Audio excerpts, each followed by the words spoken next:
Cannery Row, The Beginning.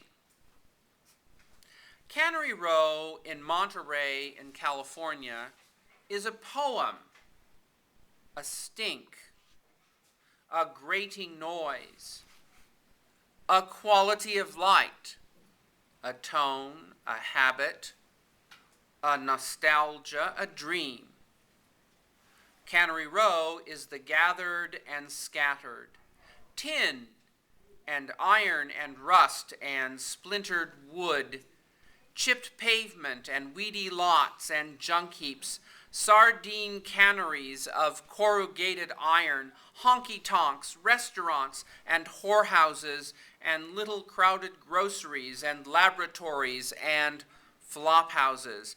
Its inhabitants are, as the man once said, whores, pimps, gamblers, and sons of bitches, by which he meant everybody. Had the man looked through another peephole, he might have said, saints and angels and martyrs and holy men, and he would have meant the same thing. In the morning, when the sardine fleet has made a catch, the purse seiners waddle heavily into the bay, blowing their whistles. The deep-laden boats pull in against the coast where the canneries dip their tails into the bay. The figure is advisedly chosen, for if the canneries dip their mouths into the bay, the canned sardines which emerge from the other end would, metaphorically at least, even more horrifying. Then cannery whistles scream, and all over the town, men and women scramble into their clothes and come running down to the row to go to work.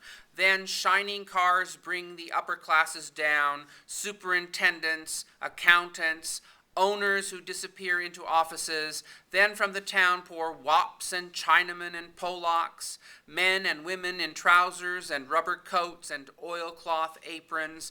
They come running to clean and cut and pack and cook and can the fish. The whole street rumbles and groans and screams and rattles, while the silver rivers of fish pour in out of the boats, and the boats rise higher and higher in the water until they are empty. The canneries rumble and rattle and squeak until the last fish is cleaned and cut and cooked and canned, and then the whistles scream again, and the dripping, smelly, tired wops and Chinamen and Polacks, men and women, straggle out and droop their ways up the hill into the town, and Cannery Row becomes itself again, quiet and magical. Its normal life returns. The bums who retired in disgust under the black cypress tree come out to sit on the rusty pipes in the vacant lot. The girls from Dora's emerge for a bit of sun, if there is any. Doc strolls from the Western Biological Laboratory and crosses the street to see Lee Chong's grocery for 2 quarts of beer. Henri, the painter, noses like an Airedale through the junk in the grass-grown lot for some small part or piece of wood or metal he needs for the boat he is building. Then the darkness edges in, and the street light comes on in front of Dora's, the lamp which makes perpetual moonlight in Cannery Row.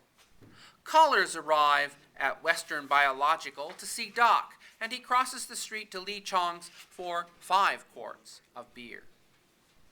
How can the poem and the stink and the grating noise, the quality of light, the tone, the habit and dream be set down alive? When you collect marine animals, there are certain flatworms so delicate that they are almost impossible to capture whole, for they break and tatter under the touch. You must let them ooze and crawl of their own will onto a knife blade, and then lift them gently into your bottle of seawater.